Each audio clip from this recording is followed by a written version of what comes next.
from your background, like, how did you get into all this in terms of veganism, raw food, and all that? I'm guessing at some point you might have even bought some of those things yourself, or maybe, everyone goes through a stage of learning, I guess. But Yeah. let's go back. Like, how did you get into even changing your diet to vegan diet? Where did that? Yeah.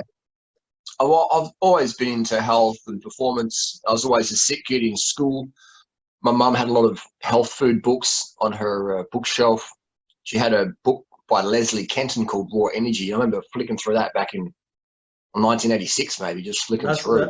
My mum had that book as well. That's crazy. Yeah. There you go. So how old are you, Ronnie? I'm 35, 34. Okay, 35. yeah. I'm 43 in a couple of months. So yeah, we're similar sort of generation. So mum had that book on a bookshelf, and my mum was into health, she's into weight loss, like most women are. Sure. And so I was exposed to it, but at a, sort of a low level. And then when I started getting more health issues as a cyclist, trying to, increase my performance, getting a lot of asthma and fatigue and just feel a frustration, I started, looking more into my nutrition, and I met this guy who told me to go vegetarian. And so I went vegetarian for a week and instantly felt better on my lungs and my performance. My VO2 max went up. I could just feel that. And then so why am I still having dairy? And then I thought, well, I'll just flick off the dairy. Dairy's a pretty cool industry. I don't need it. And then I stopped having dairy. And the next day I felt even better, with the breathing. I was like, okay, there's something, and I felt so good. I was just living on pure carbs back then, rice, sugar, fruit. And I just felt so, angelic on the bike. I just felt like, oh my God, like I've been lying to you for so long. Yeah. And this is back before social media was around. You get a shot? Yeah. Yeah, I see it. And I was just like, cranking. And then I got into raw food 2002. I found a book called Raw Life by Paul Nisson. And I got that book and read that book. And it made a lot of sense as well, because Paul put a lot of good arguments out there that, cooked food's not so good. And it was great. And then in that book, there was a lot of, space cadets talking about breatharianism and stuff like that. And I was like, come on, this is, and I got to, as an athlete, you understand that breatharianism, etc., is just nonsense. But I can understand that some of these narcissists, sociopaths, are really good at talking and communicating really well. So if you're into fairy tales and stories, then you'll start to believe that what they're saying is true if you don't understand human physiology. And then in that book was Doug Graham. And Doug Graham, he stood out by far, being into sport. And I really gravitated towards Doug because, he was also an athlete, and what he was saying just made sense. Get your carbs in, carbs.